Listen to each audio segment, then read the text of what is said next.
Three former Memphis, Tennessee police officers who were on trial for the beating death of a man named Tyree Nichols were acquitted of their crimes today, despite the fact that it was captured on tape and became a large national headline a few years ago when we all saw with our lying eyes them pull that man from the car and beat him within inches of his life. He would ultimately die 3 hours later in a hospital, and these men would be fired and ultimately put on trial for killing this man. A jury of their peers took about 8 hours to acquit them of their crimes, and now they're back on the streets, probably able to join another police department to victimize another person. See, we have a policing problem in this country. We really do, okay? And I watched this story, and after seeing that footage, we all see the footage. We all see that they surrounded him. He was no threat to them, okay? But yet, in this country, they're not guilty. Even black police officers, this qualified immunity shit, the fact that there are so many bootlickers in this country that can watch footage like that and say, well, maybe they were justified. It reminds me of the whole Sonia Massey thing from last year where a black woman called the police for her safety because she felt that there was a prowler outside her house, right? The police show up, and y'all remember this story. She was boiling some water, and she said, "I refute you in the name of Jesus." Now, take in mind, she was the one that called the police. One of these police officers upped the pole and executed her right there in her kitchen. Right there in her kitchen. Now, that man's on trial too, and I wouldn't be surprised if he got off because, like I said, with our own eyes, we saw him murder that woman. No different than Derek Chauvin putting his knee on the neck of, what's his name, George Floyd, and killing him in front of everybody. You still have people to this day saying that the president should pardon him. We live in a country where police are worshipped. And there's a percentage of the police department that join because they know that just because they filled out an application, just because they did a little bit of a course, okay, a few months of a course, that they're heroes. That badge doesn't make you a hero. That gun doesn't make you a hero automatically. And it damn sure doesn't mean that the public is going to automatically respect you. I'm going to tell you something. Most police officers for the general public are guilty by association. When most people see a police officer, they're not seeing a resource officer or a traffic officer or a detective. They're just seeing the state. They're seeing an entity that can oppress them or take their life at any moment's notice, okay, and then be given qualified immunity where their family can't even get a dime from the state for the state executing their loved one. We know this. With every interaction, every investigation that the police have with you, it's almost like Russian roulette, because all the officer needs to say is that he or she felt in fear of their life to put a couple in you. And even when we see on tape, they don't even have to put a couple in. They can beat you to death with their bare hands. They can put a knee in your neck, okay? And you can die. So when a police officer is victimized, it is very hard to elicit sympathy from the public. It is. And I'm bringing this up because there's the story out right now that everybody's debating about this man named Rodney Hinton. Rodney Hinton's son, Ryan Hinton, was killed a day prior to Rodney seeking revenge for his son's death. Let me get into the story. Ryan Hinton, the day before, was killed by a police officer.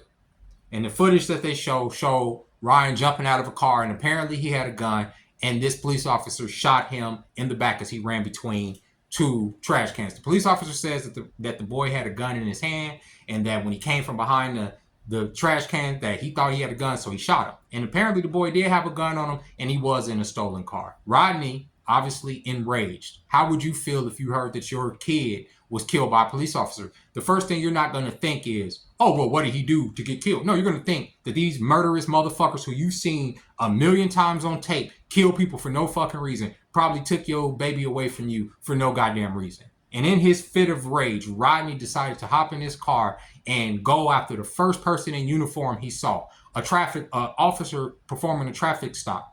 He rammed his car into him and killed that man. Now, this officer that he killed was not the man that shot his son. Probably wasn't even associated with the case, but he killed this man in a fit of freaking rage. And there's a lot of people supporting this, saying it's an eye for an eye. I disagree, and I'm going to tell you why. An eye for an eye would be him focusing his rage on the person that actually shot his son, not a random officer simply because he's guilty by association. But when you say this, most people are going to say these police officers do this and do this. All the things that I mentioned, they're going to bring up Sonia Massey. They're going to bring up George Floyd. They're going to bring up all these instances of cops, Terry Nichols, all these, Tyree Nichols, all these instances of cops victimizing people and taking people from this world. And so when a random cop who's just performing a traffic stop is killed because out of an act of revenge because his father felt slighted by the state, most people can sympathize with that. I personally feel that it's dumb. And the reason I feel that it's dumb, and I'm not attacking Rodney, I'm attacking the people that are supporting the action. Rodney was acting out of a fit of rage. As a father of a 22-year-old, a 17-year-old, and a 14-year-old, I don't know how I would react if they called me and told me that a cop shot my kids. Committing an act of violence against an innocent person because I'm in pain is never going to be justified. It's never going to support my plight or what I feel slighted against. If I feel slighted against the state and I perform a random act of violence because the state performed an act of violence against me and mine, be it justified or not, it doesn't lend to my cause. It doesn't. And what Rodney did by taking that officer away from his family, it does nothing for him. It does nothing for the officer that actually killed his son, because the officer that killed his son is probably on administrative leave, getting a check and a vacation, and is going to be back on the street within a couple months, policing the same neighborhoods. You understand? You did nothing. But one of the things that I did see out of this is during Rodney's hearing, you have all these officers lined up at the back of the fucking room trying to intimidate him, trying to show that, yeah, we are a gang. So it kind of makes you think, well, you know, and him picking just a random person, are y'all a gang? Is this like a social RICO case where you're guilty by association because you put on that badge, that uniform, and that gun? Y'all are all standing up there like y'all a gang, supposed to be professional, supposed to be judged by a jury of his peers, but you guys were allowed in there to sit up there and mad dog the man. If somebody was to take my child from me, y'all not gonna let me be up that close to that person, mad dogging that person, because I would want to rip their fucking head off. But y'all would let these cops sit up there. How is he supposed to get a fair trial? This is about fair trial. I'm not saying that he didn't do it. I'm just saying, how is he supposed to get a fair trial when you have all those police officers sitting back there trying to intimidate him? He's gonna have glass in his food. He's gonna have dookie in his food. They're gonna deny him some rec time. He gonna be denied some phone. He gonna go through it up until his trial because of what he did to an innocent police officer. And I say this to say, so many of our people in our community are so used to being victimized by the state that when we see something like that, it does bring a little bit of, I don't want to say joy, but it does bring joy to a lot of people's hearts. It does, to see that this man enacted revenge. They don't care if it wasn't against the man that pulled the trigger. They just felt that it was that he put a dent in the state, and he didn't. The only thing he served to do was give arguments and talking points for people that already look at us as subhuman. To say, look, you're supposed to overly police these people because they're going to have guns and they're going to have this, blah, blah, blah. When in fact, this was a father reacting to the news that his son was killed. Probably saw the same footage that we just saw, and it was a human response. It was the response of a man. But I don't necessarily agree that he picked the right target. And you got so many dumb black people to say, well, this is how you do it. This is how you get at them. An eye for an eye. It's not an eye for an eye if you're taking the eye out the wrong skull. I'm sorry. You're doing nothing. You're saying all those police lined up there to intimidate us, to show that they're afraid of what we could do if we decided to react to the way that they're reacting. I'm not saying that we shouldn't, but I'm saying that when we pick a target, it should be the right goddamn target. And I'm not condoning violence. I'm saying in any sense. I'm generalizing. I'm not saying to go out and target the police or victimize the police, nothing like that. I'm saying in general, if somebody has slighted you, go after that person. Don't go after their grandma. Don't go after their friend. Or don't go after somebody that they work with. Go after that person. Go after that entity. You understand? Then you have a leg to stand on. But randomly running down a random traffic officer who could be anybody's dad, could be anybody's uncle, could be anybody's brother, probably, I'm just assuming, probably never oppressed anybody in their life. Because there's a good portion of the police population, believe it or not, that don't necessarily join to oppress the public. They're joining because it's a paycheck at the end of it, because it's a secure job that's going to give them a pension. It's going to give them qualified immunity, not just from committing crimes against people, but from just all the other fucking minutia that police probably have to go with. You understand? So a lot of people seek this career because automatically there's a good portion of the country, just like I said, going to consider them to be heroes because they put on that badge, right? And I'm not saying that that's right. It's just the case, but there's the vast majority of police officers are just regular ass people. The argument can be made is when you choose to join that fraternity, you know the history that comes with it. You know the history of repression. You know the history of violence committed against the public when you decide to join that. So when the public decides to react to anything that you do and anything that your brothers do and treat you like shit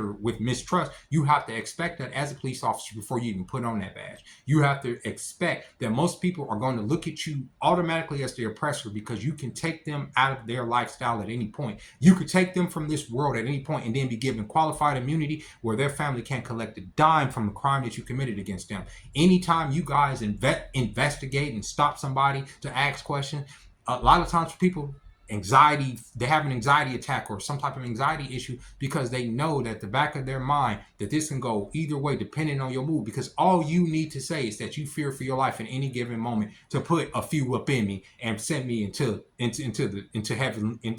heaven. That's all you need. All you need to say, I fear for my life, just like the officer in Rodney Hinton's case. He came around that trash can. My question is, why is this boy that is from a affluent neighborhood, who has two parents in his life, who grew up in the suburbs, why are you in a stolen car with a blick? What are you doing? Why are so many of our youth who don't need to thug, they revere this thug lifestyle? You didn't need to do that. Your dad has a job. Your mom had a job. Your dad had a job. Your mom has a job. You come from good people, bro. But yeah, you in a stolen car with a blick, and then you get taken out of this world, and now your dad is getting taken away from, you know what I'm saying? You see how destructive this culture is? Because I say this culture because this boy is mimicking something. That boy doesn't come from that. He don't come from a world of stealing cars and all that. But here he is with a blick in a stolen car, getting chased by the police and ultimately losing his life for that. And that's why I speak out against that fucking culture, because it's demonic and destructive. You have so many boys and girls that have an opportunity to be better than their station, that want to revert to, that never even came from the hood, but they revere this hood lifestyle because it's pushed on them and it's glorified and glamorized. You have girls that have both of their parents in their life that want to be hood rats because it's pushed on them and glorified. You have boys like this who come from good people who want to be thugs because it's pushed and glorified. And we have to look inward to say, nah, bro, this ain't it. It ain't. And even for the people that supporting, going after just a random target, nah, that ain't it. That's wrong, bro. Wrong is wrong, right is right. Going after and killing just a random fucking cop because this other cop on a whole other side of town took from you is crazy work, especially considering that it doesn't hurt the person that actually killed your son. And now you about to go away and sit in a box for the rest of your life. For what? It's bad work. But no, I do obviously believe that we need police reform in this country, and it will come from an act of rebellion. It will come from a little bit of a revolution. But when that does happen, the strikes have to be surgical. They have to be precise. They have to be done with precision, not just like a fucking a retarded man with a shotgun spraying just wherever. It has to be precise, like a fucking sniper. You have to know your target, and you have to strike where it's going to be maximally effective. But since we're black people and we go off from emotions, it's very easy to say an eye for an eye. Yeah, this is what we want. This feels good. Yeah, da, da, da. It does nothing. It's no different than a drowning man looking at a fucking picture of oxygen. It does nothing for the grand scheme of things. These cops are going to continue to get more and more power, and especially using instances like this to say, oh, okay, this is why we need more ARABs. This is why we need more tanks and body armor and extra weapons and sonic weapons in order to fight the crowd, to prevent these instances where we have to discharge our weapon. They'll use any excuse to get more weapons and gear from the government and from the state. And they'll use instances like this where the public is saying, yeah, we're supposed to strike at them, as reason to get more gear. And I'm not saying that we shouldn't be talking about police reform in whatever way possible, but remember to stop supporting the fucking losers, man. Don't always support the fucking the unwinnable battle. The unwinnable battle. You can't win this battle with Rodney Hinton. You can't win that battle because he chose to take away somebody innocent. That's not a battle we can win. Pick a battle we can win. Right? But even then, we look at, I beginning this video, Tyree Nichols thing. Those three officers got out. Where can we win? The strikes have to be precise, and they have to be on target in order to enact change. But just randomly killing random police officers because your son stole a car and was out here with a blick is crazy work. And with that being said, ladies and gentlemen, let me know y'all opinion. I hate all of this, honestly. I'm not a fan of the police. I'm not a fan of the bootlicking culture in this country who believe that you're supposed to just exalt a fucking person as an officer, as a hero, just because that motherfucker chose a job. Nobody, they ain't like somebody that like a police officer, a vampire, and he got bitten. Now all of a sudden he just no. This motherfucker chose that. He chose the academy. He chose to be a part of the streets. He chose to come and police certain neighborhoods. So he chose to put himself in harm's way when dealing with the public. Let me know what y'all think.